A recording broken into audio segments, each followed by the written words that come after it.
அவமானங்கள் தான் எனக்கு மகிழ்ச்சியே. எலான் மஸ்கின் கிறுக்கு பேச்சுக்கு எழும் கண்டனங்கள். எண்ணற்ற அவமானங்களால் எல்லையற்ற மகிழ்ச்சி அடைகிறேன் என எலான் மஸ்க் தெரிவித்திருக்கிறார். அமெரிக்க அதிபராக டொனால்டு டிரம்ப் பதவியேற்ற முதல் நாளில் இருந்து பல்வேறு அதிரடி உத்தரவுகளை அவர் பிறப்பித்து வருகிறார். அரசின் செலவீனங்களை குறைப்பதற்காக அதிபர் DOGE எனப்படும் சிறந்த நிர்வாகத்துக்கான துறை என்று ஒன்றை உருவாக்கியுள்ளார். இத்துறையின் தலைவராக எலான் மஸ்க் இருக்கிறார். எலான் மஸ்க் தலைமையில் இயங்கும் குழுவினர் ஒவ்வொரு அரசு துறையாக உள்ளே நுழைந்து தேவையற்ற அரசு செலவீனங்களை கண்டறிந்து தடை செய்து வருகின்றனர். அது மட்டுமின்றி தேவையற்ற அரசு துறை ஊழியர்களை தானாக முன்வந்து வேலையிலிருந்து விலகிக் கொள்ளவும் வற்புறுத்தி வருகின்றனர். உலகம் முழுவதும் தொண்டு நிறுவனங்களுக்கு நிதி உதவி வழங்கிய USAID நிறுவனத்தையும் மூடிவிட்டனர்.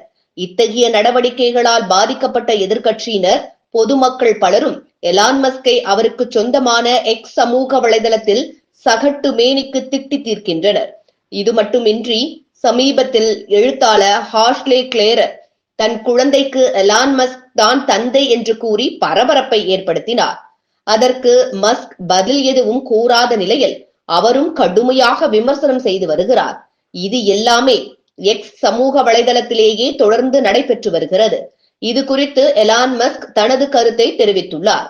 அவர் கூறியிருப்பதாவது, எனக்கு சொந்தமான தளத்தில் நான் அனுபவிக்கும் எண்ணற்ற அவமானங்களால் எல்லையற்ற மகிழ்ச்சி அடைகிறேன் என பதிவிட்டிருக்கிறார்.